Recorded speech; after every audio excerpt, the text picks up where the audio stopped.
আগামী September October থেকে আমার ধারণা, যেহেতু আমাদের মন্ত্রী মহোদয় এবং মাননীয় প্রধানমন্ত্রীর ইচ্ছা অনুযায়ী উনি যেহেতু বলেছেন যে 1 বছরের মধ্যে নির্বাচনগুলো শুরু হবে, অন্য দলগুলি নির্বাচনের প্রস্তুতি নিচ্ছে দলীয়ভাবে।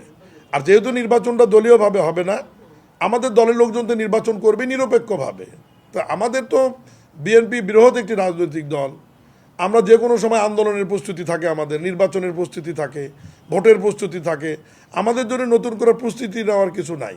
আমাদের সাংগঠনিক কাঠামো এত বিস্তৃত এবং আমাদের নেতা কর্মীরা এত রেডি থাকে সবসময়, যে কোনো সময় যে কোনো নির্বাচনের জন্য বিএনপি প্রস্তুত আছে। আমাদের জন্য অন্য ছোট ছোট রাজনৈতিক দলের মতো আমাদের এত প্রস্তুতি গ্রহণ করার কিছু নাই। আর দ্বিতীয়ত, ইতিমধ্যেই আমাদের তথ্য মন্ত্রণালয়ের মুখপাত্র ডাক্তার জাহিদুর রহমান এবং আমার মন্ত্রণালয়ের মাননীয় মন্ত্রী মির্জা ফখরুল ইসলাম আলমগীর স্যার, তারা তো বলেছে যে আগামী 1 বছরের মধ্যে 5টি স্থানীয় সরকারের নির্বাচনই আমরা করে ফেলব। তো ওই সময়ের মধ্যে হয়তো আগে পরে যেভাবেই হোক এই 13টি সিটি কর্পোরেশন নির্বাচন হবে ইনশাল্লাহ।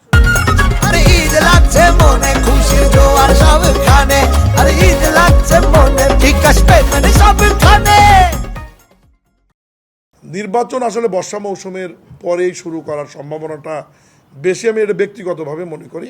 কারণ বাংলাদেশের নির্বাচনগুলো সাধারণত উৎসবমুখর হয়, আর স্থানীয় সরকারের নির্বাচনগুলো আরও বেশি উৎসবমুখর হয়।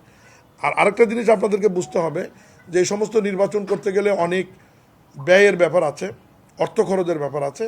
আগামী বাজেটে যেটি, এই যে জুনে যে বাজেট 27-28 অর্থ বছরের যে বাজেট যেটি জুনে পার্লামেন্টে আসবে এবং যে বাজেটটি অনুমোদন বা পাস হবে, ওই বাজেটে তো এই 5টি নির্বাচনের জন্য আমাদের টাকা রাখতে হবে। ইউনিয়ন পরিষদ, পৌরসভা, উপজেলা, জেলা পরিষদ এবং সিটি কর্পোরেশন। বাজেট ইতিমধ্যেই নির্বাচন কমিশনকে আমরা চিঠি দিয়েছি যে এই সমস্ত নির্বাচনে তাদের ব্যয় কত হবে।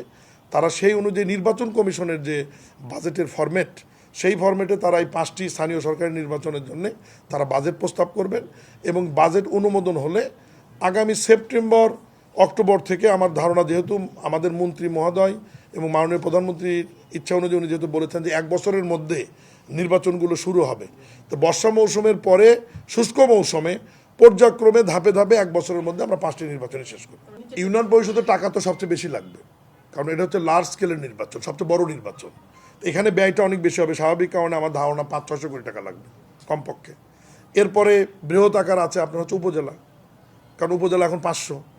এরপরে পৌরসভা আছে 330টি, এরপরে পৌরসভা, জেলা পরিষদ মাত্র 64, সিটি কর্পোরেশন তো মাত্র 13টি। তো স্বাভাবিক কারণে এগুলিতে বাজেট তো কম লাগবে।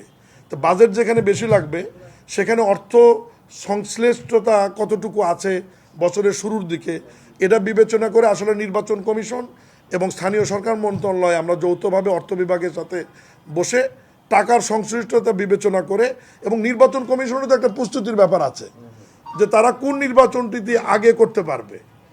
কারণ ইউনিয়ন পরিষদের নির্বাচনে তো এটা অনেক ব্যালট পেপার ছাপাইতে হবে।